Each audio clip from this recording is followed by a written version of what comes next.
Welcome back to మనం TV. నేను మీ పవన్ బెస్వాడ. జమ్మూ కాశ్మీర్ ఉగ్రదాడి తర్వాత కేంద్రం దేశవ్యాప్తంగా భద్రతా బలగాలను అప్రమత్తం చేసింది.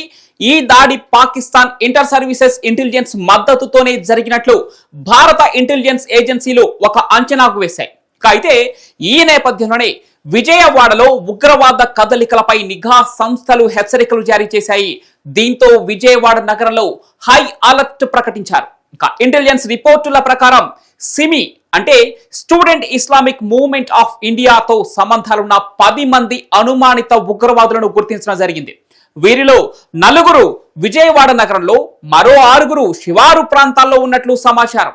ఈ అనుమానితులు ఏసీ మెకానిక్లు గాను, మసీదుల వద్ద బిచ్చగాళ్లుగా, బడ్డీ కోట్లలో కార్మికులుగా మారువేషంలో తిరుగుతున్నట్లు అనుమానిస్తున్నారు. ఈ హెచ్చరికలు విజయవాడలో భద్రతా చర్యలను మరింత కఠినతరం చేశాయి, ప్రజల్లో ఆందోళనను కలిగిస్తున్నాయి. ఆంధ్రప్రదేశ్ లో రాజకీయ, ఆర్థిక, సాంస్కృతిక కేంద్రం విజయవాడ.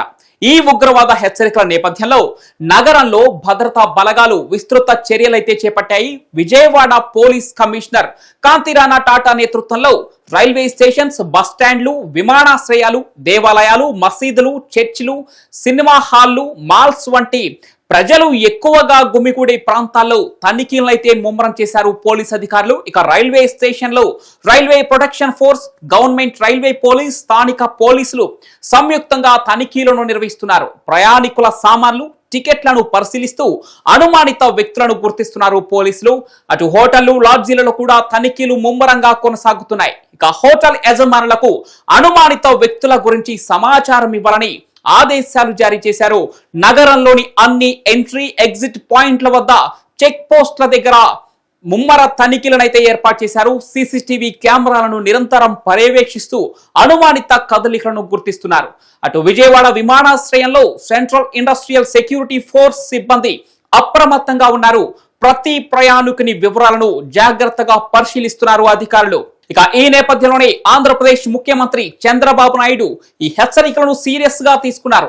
రాష్ట్ర వ్యాప్తంగా గుంటూరు, తెనాలి, రాజమహేంద్రవరం, ఒంగోలు, నెల్లూరు, తిరుపతి, విశాఖపట్నం రైల్వే స్టేషన్లలో భద్రతను మరింత కట్టుదిట్టం చేశారు. ఇంటెలిజెన్స్ రిపోర్టుల ప్రకారం సిమి స్లీపర్ సెల్స్ విజయవాడలో యాక్టివ్ గా ఉన్నాయి. ఈ అనుమానితులు సామాన్య వృత్తుల్లో, ముఖ్యంగా ఏసీ మెకానిక్లు, బిచ్చగాళ్లు, కార్మికులుగా మారువేషంలో తిరుగుతున్నట్లు అనుమానిస్తున్నారు. వీరు నగరంలోని రద్దీ ప్రాంతాల్లో, మసీదుల సమీపంలో, బడ్డీ కోట్లలో తిరుగుతున్నట్లు అనుమానిస్తున్నారు. కేంద్ర నిఘా సంస్థలు వీరి కదలికలపై నిశితంగా నిఘా ఉంచాయి. సిమి భారత్లో నిషేధిత ఉగ్రవాద సంస్థ. గతంలో పలు దాడులకు బాధ్యత వహించినట్టు తెలుస్తోంది. 2014లో చెన్నై సెంట్రల్ రైల్వే స్టేషన్ లో జరిగిన బాంబు పేలుళ్లకు సిమి బాధ్యత వహించింది. ఈ ఘటనలో ఒక మహిళ మరణించగా 14 మంది గాయపడ్డారు. ఈ చరిత్ర నేపథ్యంలో విజయవాడలో సిమి కదలికలపై హెచ్చరికలు తీవ్ర ఆందోళన కలిగిస్తున్నాయి. విజయవాడలో గతంలో కూడా ఉగ్రవాద హెచ్చరికలను ఎదుర్కొంది. 2015లో ప్యారిస్ లో జరిగిన ఉగ్ర దాడుల తర్వాత ఇంటెలిజెన్స్ బ్యూరో ఆంధ్రప్రదేశ్ లో ఉగ్రదాడుల గురించి హెచ్చరించింది. దీనితో ఇప్పుడు విజయవాడలో విమానాశ్రయం, రైల్వే స్టేషన్, బస్టాండ్లలో భద్రతను కట్టుదిట్టం చేశారు పోలీస్ అధికారులు.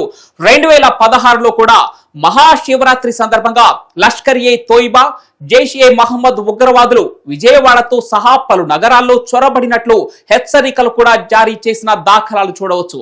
2014లో చెన్నై రైల్వే స్టేషన్ బాంబు పేలుళ్ల తర్వాత విజయవాడతో సహా ఆంధ్రప్రదేశ్లోని రైల్వే స్టేషన్లలో హై అలర్ట్ ప్రకటించారు. ఈ గత అనుభవాల నేపథ్యంలో విజయవాడలో భద్రతా వ్యవస్థలను బలోపేతం చేయడంలో సహాయపడ్డాయి.